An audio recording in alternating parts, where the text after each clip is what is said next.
Hey y'all, just wanted to come to you and provide some tips and tricks on prototyping that will help take your prototype experience, especially as you create your share links and you share or preview within these windows option within Adobe XD that will just take it to the next level. So I've got some things in my file that I thought it might be helpful to walk you through. They're pretty basic and pretty foundational, but hopefully it'll kind of give you a sense of some of the cool prototyping interactive features of Adobe XD. So I'm going to kind of be doing this on the fly, talk through some of the things that I've done within my prototype, and then walk you through how I did them for a little bit of instruction. So this is a little bit more casual than we've had in the past, but hopefully just provide some feedback and some instruction on some of the ways that I've leveraged XD's menu functionality and features to kind of take what would be, a basic website design to the next level. So we're going to be talking about things like fixed navigation, which means if you ever experienced a nav that kind of sticks to the very top as you scroll down the page, I'm going to show you how to do that in Adobe XD. We're going to look at left to right scrolling within the mobile design and how you can create something like that as a left to right scroll. I'm also going to look at creating hero images with masks and different mask shapes. So I know some of y'all might have some of that. Then we're also going to look at how to create different prototyping examples and features. So maybe how do you create a mobile menu? If you click a kind of a hamburger, that 3-line icon, and click on that, how does that mobile menu come up? So some of the things that I've showcased in the prototype I've done, and I want to just show you how I went about doing that. So here I've got my homepage of Handel's Ice Cream here. So haven't really changed anything here. There's nothing really too interactive as I'm on this page, but let me take you over to the menu page here. So when I come to the menu page, I've got a fixed nav. And you can see I'm scrolling within this window, but my navigation is staying put up top. So I'm sure you've seen websites like that before. It's a nice feature just to ensure that the client, the user, the visitor knows where they're at on the page. So I'm going to walk you through how I do that here real quick. So let me jump into to that, and also maybe real quick too, I've got this hero image, and so this hero image isn't quite maybe a kind of a classic hero image. It's not a hard line. There's kind of a distinct shape that's happening here. It's one of the things that I created in my mood board, and wanted just to continue with that because I thought it was interesting, created a unique experience on the website. So I'm going to talk you through how to create a hero image that has this type of organic or unique shape here real quick. So let me close out this window, and I'm actually going to do this by creating a new file so I don't mess up what I've got here. So I'm going to create a new file. I'm going to use the same artboard that I've got for this project, and I'm going to make it a little bit bigger. So here I've got my 1366 window. I've got my grids here. I'm going to turn those on and off. And really quickly, first what I'm going to do is just create this navigation. So I'm going to start there and just create it at the very top. And again, I'm just going to loosely do this. We'll make it 100 pixels tall. And we will create maybe a little shadow on it. We'll maybe make it 12, and we'll do this at 24.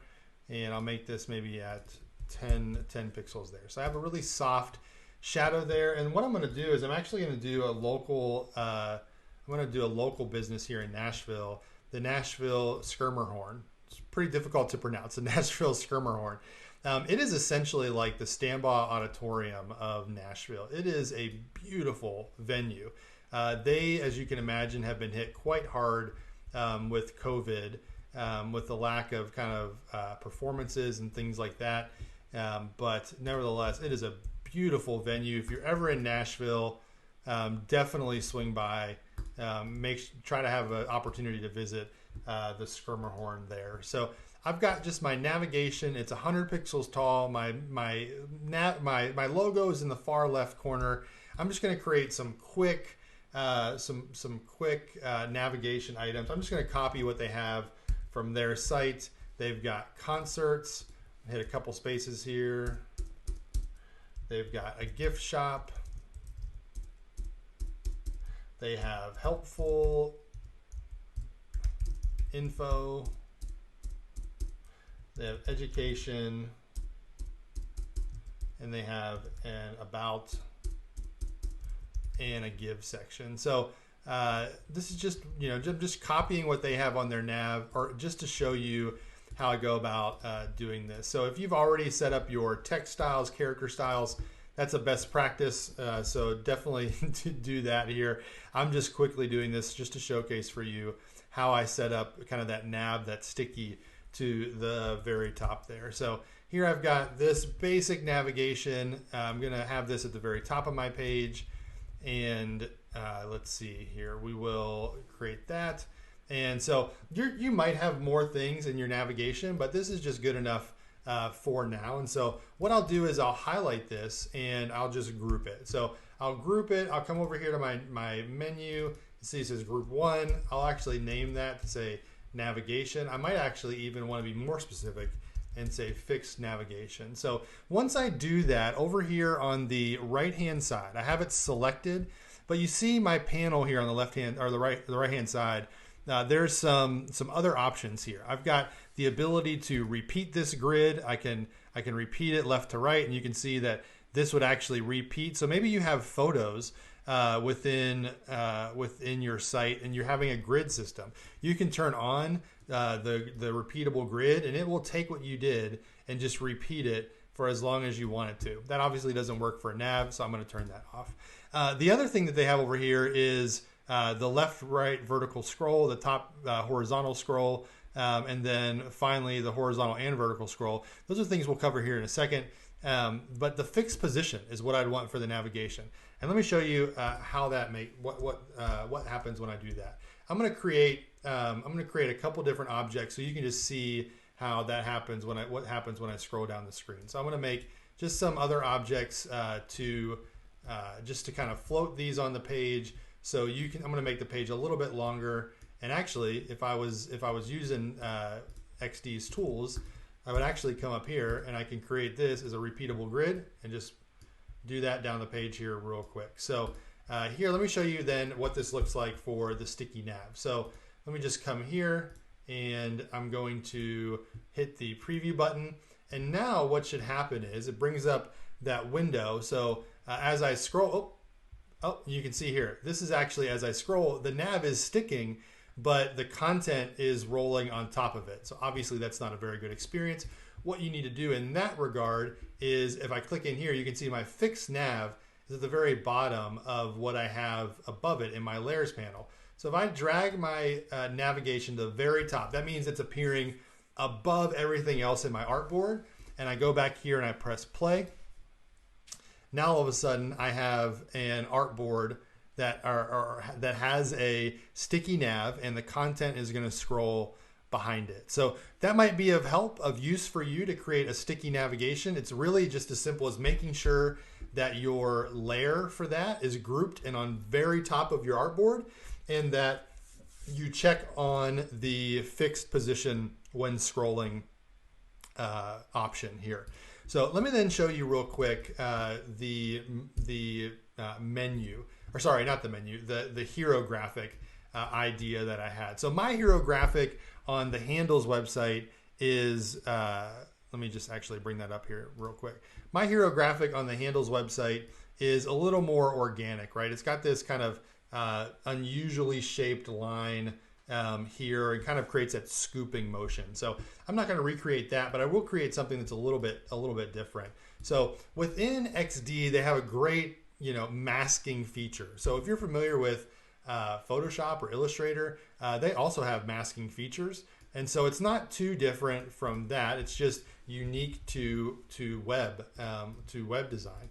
So I'm just going to create this box here, and this is going to be kind of where I want my hero image to be placed at. So what I've done is I've got a beautiful photo that I've taken from the Skirmerhorn. I'm just going to bring that in here, and I've got it off screen, but you can see that I'm just clicking and holding my file here. It's underneath this yellow dot.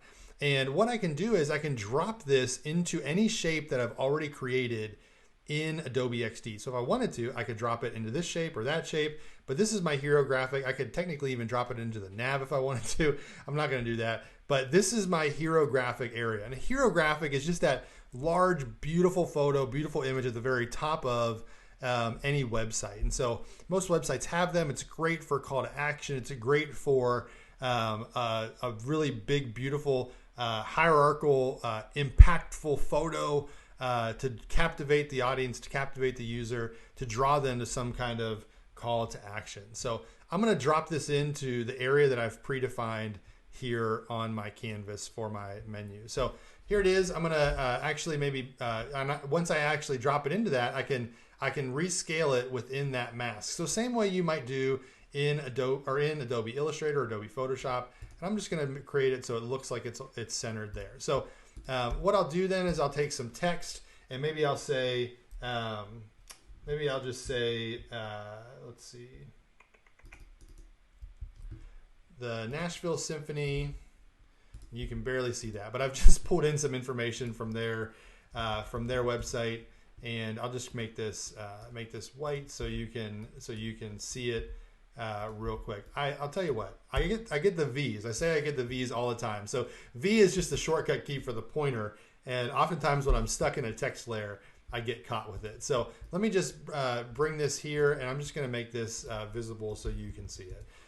So we'll do, this is kind of their mission statement or their about here. And what I'll do is maybe I want to have this in the middle, and I want to make this centered within my prototype.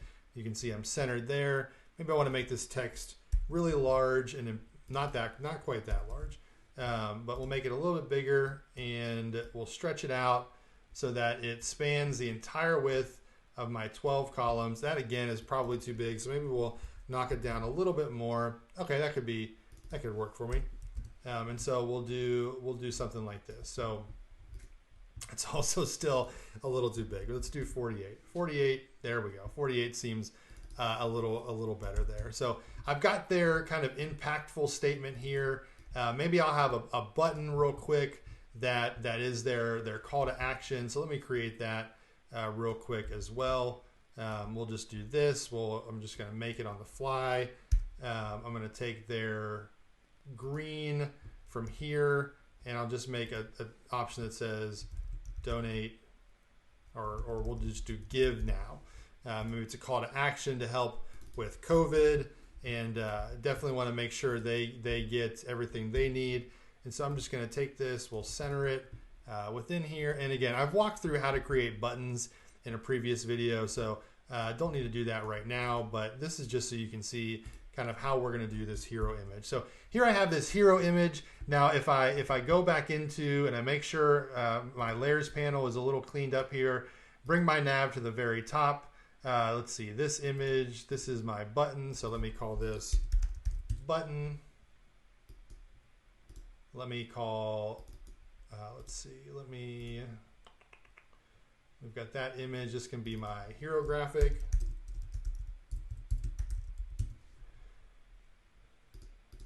And let's see what this would look like then. So now that I have this open here, I'm previewing it. I can kind of see my hero graphic. Everything still kind of scrolls behind it. So that's awesome. But this is kind of lacking contrast. I can't really see what's going on here in this text. So what I'm going to do is I'm actually just going to double click on that. I'm going to create another shape. And because I'm working in this, in this same masking layer, what I can do is I can let's see, something's getting hung up here. Let me see what's going on.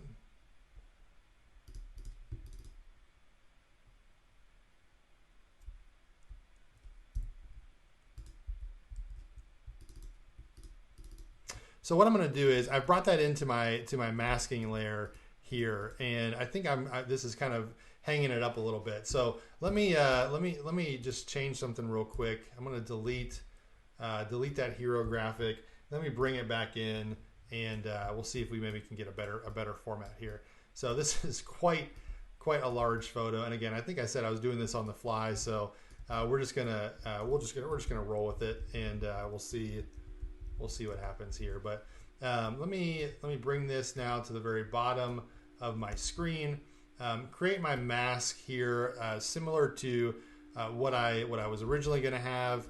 And let's just see here. So the quick key, the hot key for the mask on a Mac is Command-Shift-M.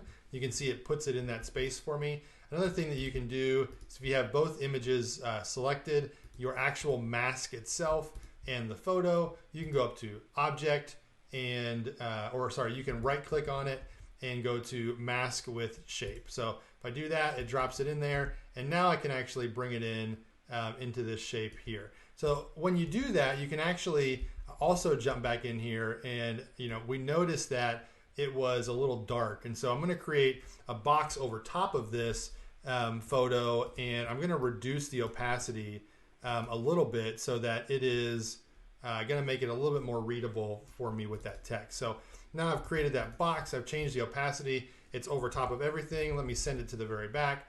And now I've got a really great, beautiful hero image here that is readable as well. So this is just, like I said, it is a very basic hero image for a website. If you were going to do, let's say, a more unique shape or something that's not kind of a basic rectangle, let me show you maybe what you can do here as well. So I'm going to delete this one again, and let me just create that shape that I might want. So I'm going to start with this shape as a rectangle here.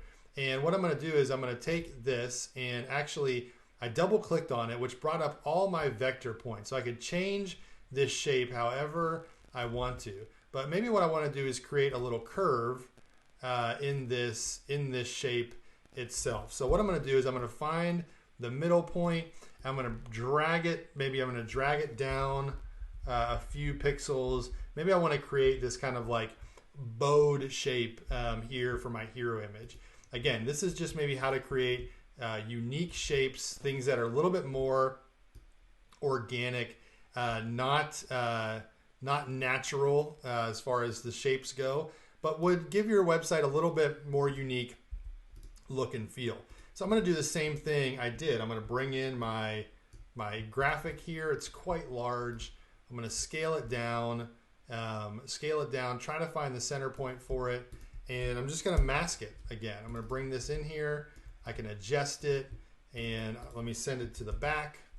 And now I have that same type of image that I had before with this masked shape path here. And maybe I want to bring this a little bit further down. And now I've got this kind of bowed shape, which creates a little bit more unique feel to the site itself. It's still lacking a little contrast. And so what I'm going to do is create that contrast real quick so that as a viewer I can read it and kind of see that text on top of the graphic and have a great experience on the website. So here I am then. I've got my graphic that I've created, my hero graphic. I've got this bowed object kind of shape that I've got going on. And so you can really create any shape that you want and use it as a masked layer. So if you had maybe maybe the opposite of this and it bowed from bottom to top, or you had kind of a diagonal shape, you can adjust that shape and then bring in the photo and apply it as a mask by selecting the photo and the object that you want to put it behind. So let me go ahead and kind of show then what this looks like in preview. And you can see I've got this image that I can scroll and I can kind of see what this is gonna look like. And again, it's a little bit more unique of a shape. So that's all I did with the handle site. I just created that wave and then masked that photo on inside of the wave.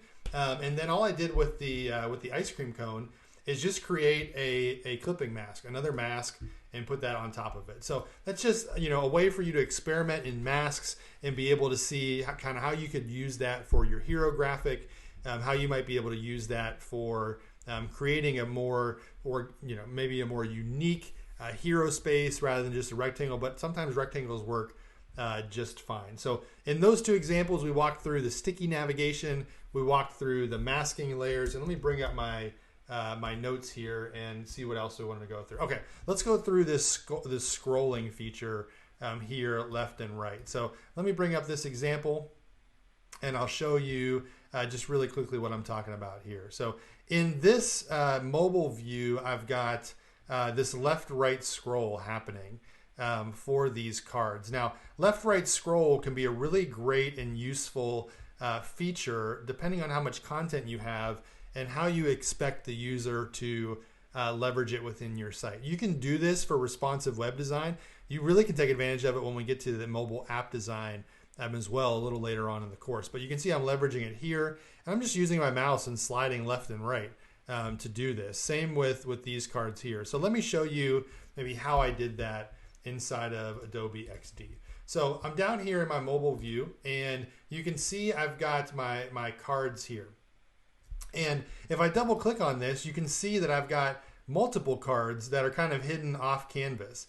What I've done is I've actually grouped this layer, these cards into one layer. You can see it's identified as a scroll group. I've got group 1, which maybe this is the pints photo. Group 2, maybe this is the t-shirt. And group 19, maybe this is the ice cream scoop here. We'll just make this a little bit more friendlier for you to know what we're talking about here. So what I've done is I've created a scroll group with this. So let me just show you real quickly how you can do that. So I'm going to create a new artboard. I'm going to use the artboard that we're going to use in our project, this iPhone X, iPhone 10 at 375 pixels wide. And what I'm going to do is I'll turn on this grid so you can see it. And I'm just going to use basic shapes to demonstrate this. So I've used cards, so mine are a little bit more detailed in that. You can use really anything to do this as long as it's grouped together properly. And I'll show you how you do that here. So here I've got a basic card. It takes up the full 4-column width of my design here. I'm going to bring this out just so we don't get confused by the handles example here. So maybe I'll call this card number 1, and I'll kind of center this text, and I'll group it here. I'm going to create another card, and I'm going to make this just so it's peeking over the edge of my interface here. So you always want to make sure to let the user know that there are things off screen if you're doing this kind of left, right, vertical or horizontal scroll. If the user doesn't know there's anything left or right, there's nothing to entice them to scroll left and right. So it's good to have your second card kind of peeking out in from the right side or left side, depending on how you leverage it and lay it out. So I'm going to call this card number 2. I'm going to do another one and call it card number 3. Do another card and call it, we're just going to do 5 cards here. Do card number 4, and we'll do card number,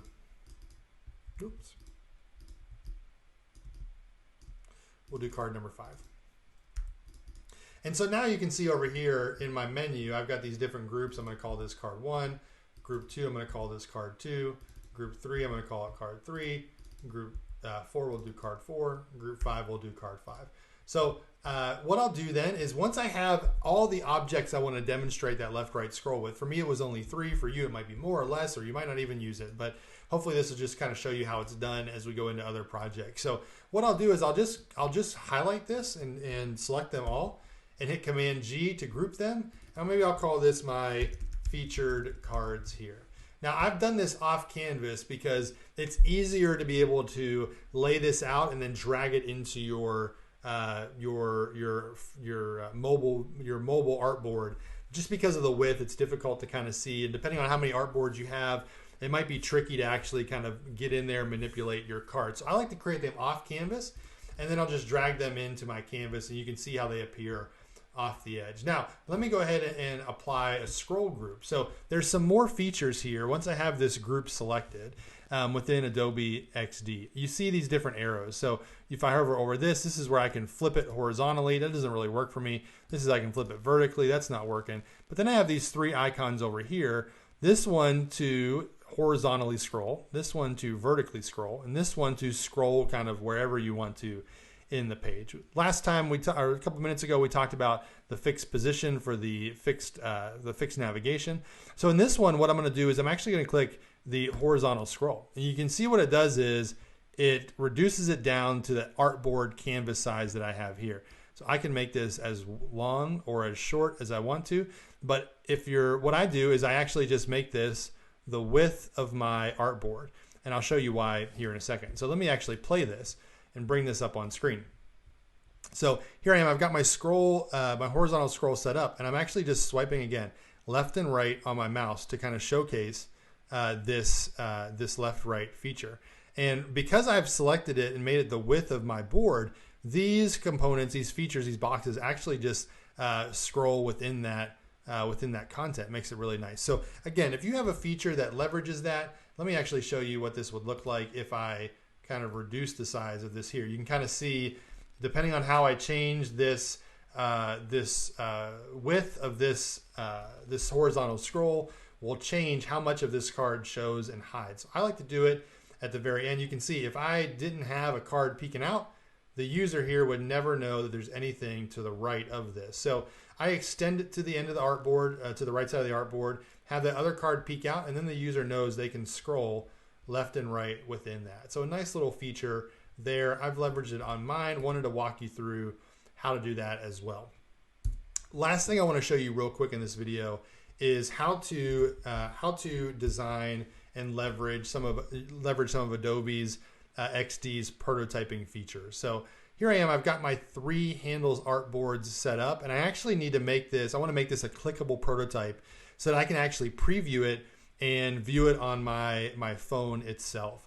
So here I've got my 4 artboards, and what I'm going to do is I'm just going to select the first one here, and I'm going to click on the prototyping option, the top left corner of Adobe XD. Now we've really been in the design panel for the most of this week and this course, but prototyping is where you can actually create the links so that if I am previewing this via the play button that we've been using so far, or if I've downloaded that Adobe XD app and I'm viewing it on my phone, I can actually get a sense of what this is going to look like and make it pretty actionable. Now this will come in handy whenever a few projects later, when we're creating an app, when we're testing it with our users, they can actually look and get a sense of the site and get a sense of how the app would respond if I click on certain things. And so let me open up the prototyping feature here. So you can see the menu changes a little bit once I do that. Let me do that again.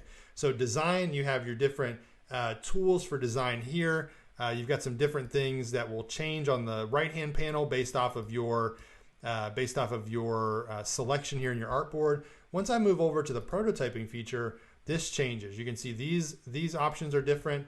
My boards here on the left-hand side are really reduced here, so I just have search and the pointer. So let me show you how maybe I make this menu actionable using Adobe XD's prototyping feature. So what I'll do is I've got this group here for this menu, and when I'm in this prototyping feature, I get this arrow here.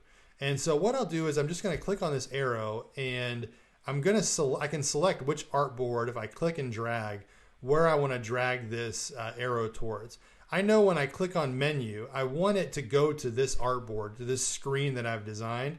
So I'm just going to drop it in the middle of my artboard so that it knows to go there. And now when I click on this menu, it's going to go to this board. Now, on the right-hand side, there's some different options to choose from. I can choose that when the user taps it, it performs that action. When they drag something, it performs that action. I can even get into key commands and game commands, and also voice in Adobe XD, which is really cool. For this example, I'm just going to say when the user taps this object, this menu icon, I want this screen to overlay or to come on top of this artboard. If I was, and I'll show you a little bit later what it means if I do just kind of a transition, but because this mobile menu I want to appear above the artboard, I'm just going to make sure that I have overlay selected. So I'm going to click on overlay, and I want the destination to be the menu for mobile here. So I can change my artboards depending on what I want to. Then I can actually change the animation. I can have it slide left, slide right, slide upside down, dissolve, and let me just show you then what that looks like. So I'm gonna say I want it to slide down when it does that. So I want to make sure that I do the inverse of that. And so I'm gonna go to my close menu here. I'm gonna click the arrow, and I'm gonna leave it kind of off canvas, kind of going nowhere here. And I'll show you why I want it to do that.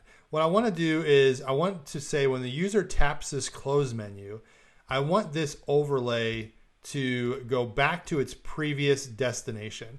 So I want them to click it, and I want it to the action to be previous artboard. And so you can see it kind of just goes to the previous artboard. It's got this kind of arrow backwards.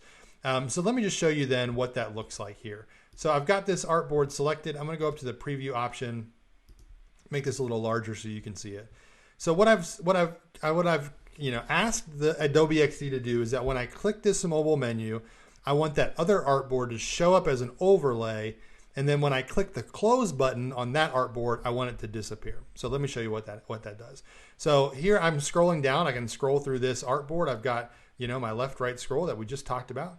But at the very top, I've got the menu. So when the user clicks this, watch what happens. The mobile menu slides down. And when the user clicks on close, the mobile menu goes away, performs the inverse action. Now, I didn't like how fast this happens, and so what I'm going to do is I'm going to close it out. I'm going to come back. I'm going to keep this over here, and I'm going to click again on this this interaction. And what I want to do, instead of it doing a slide down, maybe I just want to have it dissolve here in this instance. So we're going to dissolve it. Maybe I want to extend this to maybe 0.6 seconds, and we'll see how that works. So here I've just got my menu selected, or sorry, my preview window selected, and let's see how that changed. There we go. I like that. That is a nice little menu action there. I want the user to click on this menu, and I want them to close it. Now we've walked through what that looks like, how to do that.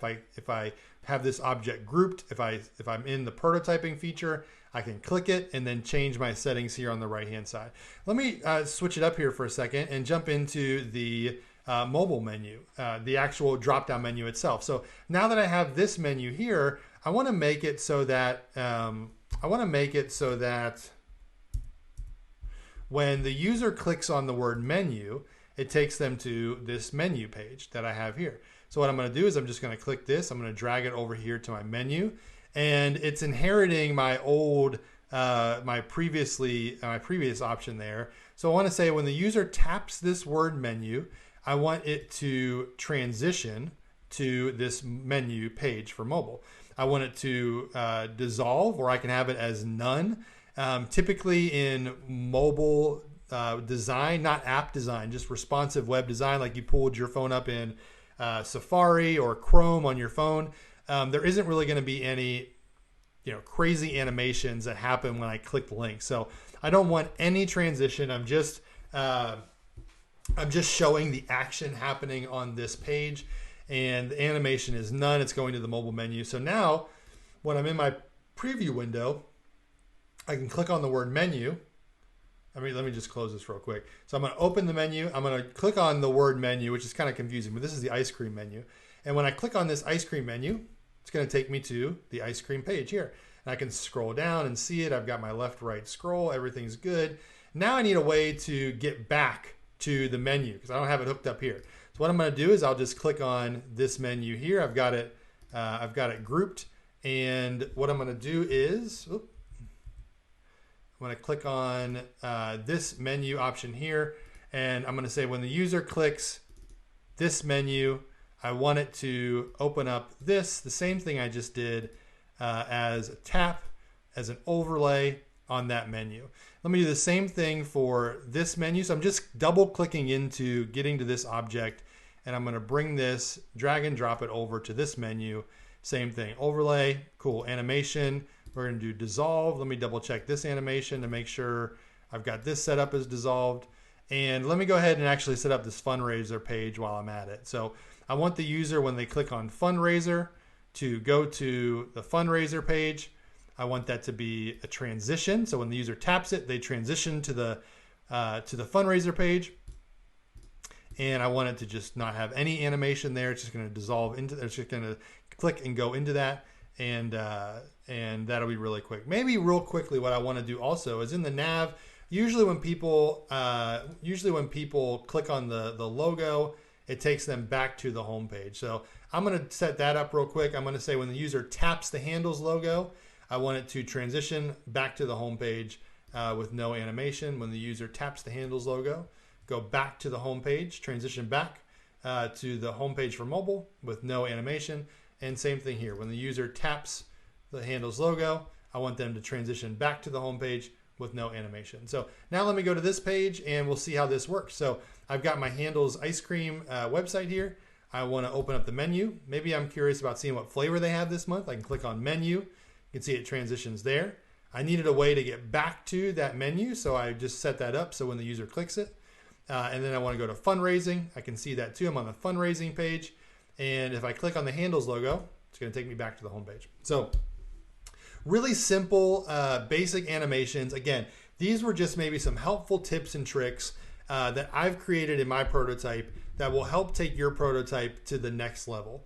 We're going to definitely dive into this a little bit more as we dive into applications, application design in project number 4. Project number 2, we're going to be working on an apartment finder website. And so we're going to be dealing with animations, transitions during that project as well. But for this, just wanted to say, if you're hungry for it and you want to find different ways to kind of level up your design, I wanted to include a video just to walk you through some things that I've created within my artboard, within my prototype, and maybe showcase you how to do that. So we walked through how to do a sticky menu.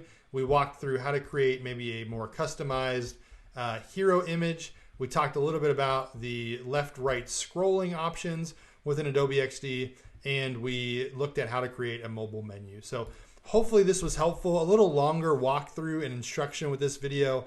It's kind of late in the evening and I'm kind of just working on my design here, but thought it'd be helpful to just create a video real quick to show you how I'm leveraging some of Adobe XD's prototyping features to take my redesign to the next level. So hopefully it's been helpful. I'm excited to see how y'all use this. If you're using it, please comment on it in your description for tonight's post, saying that you're leveraging some of the prototyping features in Adobe XD. I'd love to check them out and see what you got going on. So hopefully this is helpful. Let me know if you have any questions, and I'll chat with y'all later. Thanks, y'all.